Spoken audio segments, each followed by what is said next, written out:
гибкости никакой. Вот меня такая власть несовременная, начинает беспокоить.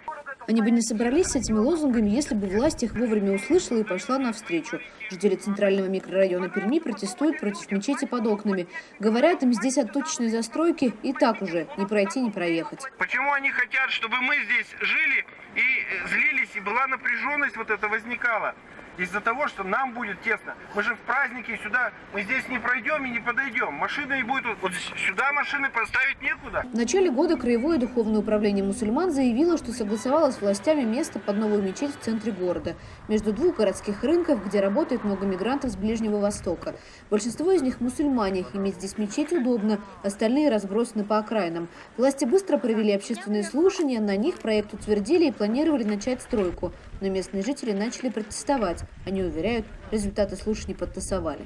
30 мая, когда была встреча, публичное слушание, ни одного объявления в микрорайоне об этом не было. То есть люди об этом не знали. И ни одно пермское СМИ не сообщило о месте, сроках. Очень часто публичные слушания, если в них заинтересованы власти, бизнес, в данном случае мигрантские диаспоры, они проводятся фиктивно, фикция. Люди, говорят, возмутились еще и потому, что давно просили у властей на этом участке разбить парк вместо катка, который снесли под новый жилой комплекс. Но им отказывали. Так что какой тут национальный вопрос? Мы не против мечети, мы не против какой-то национальности, мы против конкретной застройки здесь, потому что у нас нет никакой зоны отдыха.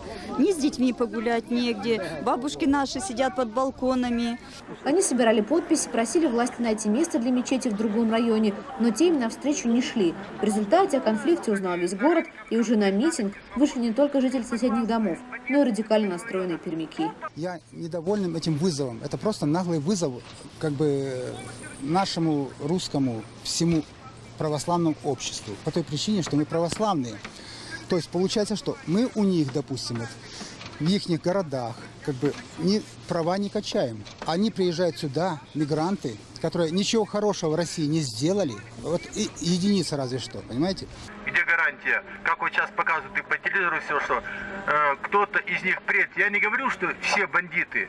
Но почему нет, не надо думать о том, что может кто-то специально приехать и проводить диверсии. Надо ведь об этом тоже, о безопасности, надо думать наших детей. Муфтият эту историю больше не комментирует. Чиновники мэрии согласились общаться с нами лишь при условии сотрудничества. Просили показать им сюжет перед эфиром и обсудить контекст, в котором мы собираемся подавать информацию. Сразу после митинга в мэрии провели закрытый круглый стол по мечети. Результаты опубликовали.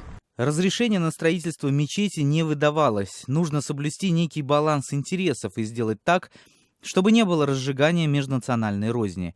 Сейчас совместно со всеми заинтересованными сторонами будет прорабатываться вопрос поиска других альтернатив в реализации проекта строительства мечети в городе Перми.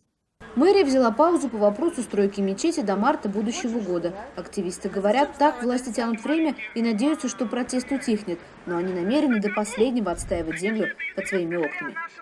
Екатерина Пономарева, «Для настоящего времени».